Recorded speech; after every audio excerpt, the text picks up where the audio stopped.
Hi, everybody. Happy Monday. This is a great start to a new week, and I wanted to answer some more questions that I've been getting from some people. Um, I often get how do you decide what tea to make, or what's the difference between a tea and an infusion? I often will have people coming over or at the office or some of my herbal classes, things like that, where people are wondering what the difference is. So I wanted to share that with you today. Just a quick little um, information, tidbit, how-to type thing. All right. So if you have any questions and you have any, you want to follow up with anything, just please let me know in case I go too fast or don't cover quite all of it. All right. So first of all, most of us know a cup of tea, right? You can buy tea bags at the grocery store, and you can also harvest herbs from your yard to make a cup of tea. So here I have, in this cup here, I have my tea bag. Now it looks a little different than a tea bag you'd buy at the grocery store, and that's because I just buy these empty, kind of like coffee filter bags, and I put the herbs that I want in it. So I make my own tea bags. One tea bag is about 1 teaspoon of herbs. So in here, I put dried peppermint leaves from my garden in this tea bag. So about 1 teaspoon, like I said, is what you would buy from the grocery store for a bag of tea. So you take your tea bag and you just insert it in your cup of tea, right? And you add your water. Simple. Cup of tea. You let it steep for about 5 to 10 minutes, right? And you have a wonderful cup of tea. So it's always nice to enjoy on a cold winter day, or just as either a pick-me-up or calming before bed, right? Or anything in between. So I know a lot of people are familiar with drinking a cup of tea, but what's an infusion? Okay, so I want to go to that. An infusion, what you need is a mason jar, just an empty mason jar, and all you do is you're going to pick your herb that you're going to want. In this case, I have a bunch of holy basil here that I love to drink. And you can use peppermint, you can use whatever else. But an infusion, the whole point is that you're going to let it steep for an extremely long time, okay? So you're getting more potency. You're drawing everything out of the herb that you can. All the nutrients are being drawn out. And there's certain herbs that are better in what we call the water bath, where you can get the nutrients out in water. There's certain herbs that do better in a tincture, and that's why you'll find a tincture or even a glycerite when you'll see them in the natural food section. And that's a whole other topic I'm not going to cover today, how to tell what herbs are good for what.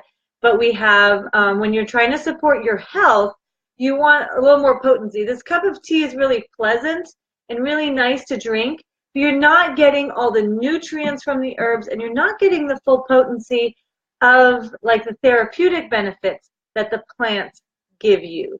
Like peppermint is very invigorating. It helps wake up the mind and clear the mind, right? It helps with that brain fog.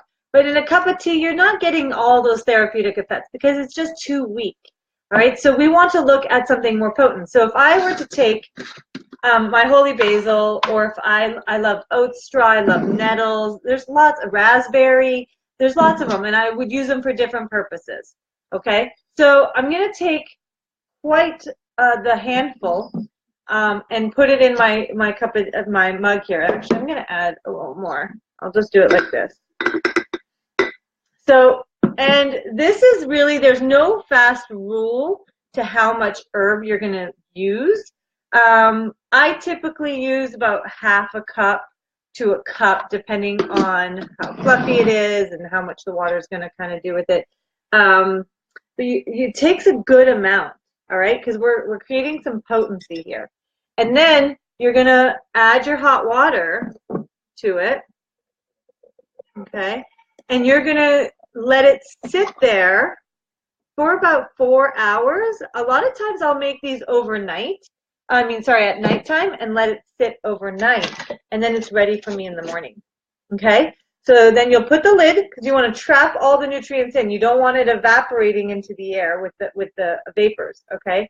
So you're just going to put it in here. We're going to let it sit for 4 hours. So this is going to be really, really strong cup of tea, so to speak. Okay? So that's what an infusion is.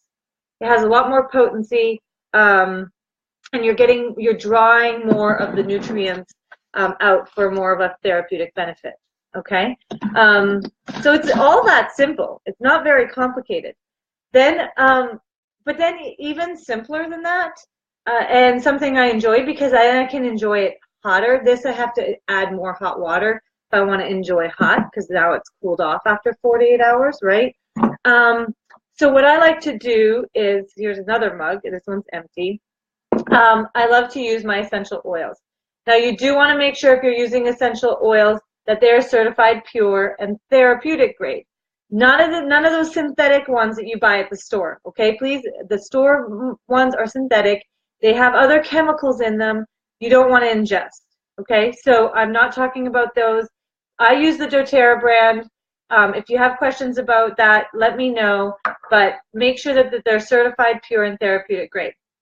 So for an essential oil type of a tea, where you're just drinking a tea, but you're getting the potency and therapeutic benefits of an infusion, all I'm going to do here, I have ginger. This is one of my favorite. 1 drop of ginger and 1 drop of wild orange. And this is such a nice combination. So I just put that at the bottom. And then in this case, we're just going to top it off with some water. Now you don't necessarily want boiling water when you're doing this, because we don't want to kill the benefits of the tea, because we're not trying to draw anything out. The therapeutic benefits are already in these essential oils. So you just need to, as long as it's the temperature ready to drink, okay, that's what you would like. And so just top it with your water, and you're ready to drink therapeutic infused water here. So it's a wonderful, wonderful way to do a quick infusion, and you don't have to necessarily have all the plants or have everything in stock. So if there's a certain tea or infusion that you love to drink, let me know. What's your favorite essential oil to put in your coffee or in water to drink? I'd love to know. I'm always looking for new concoctions and things to try. So yeah. So now I have 2 cups of tea to enjoy and some infusions for later. So have a wonderful day, and I hope to see some of your comments and questions down below.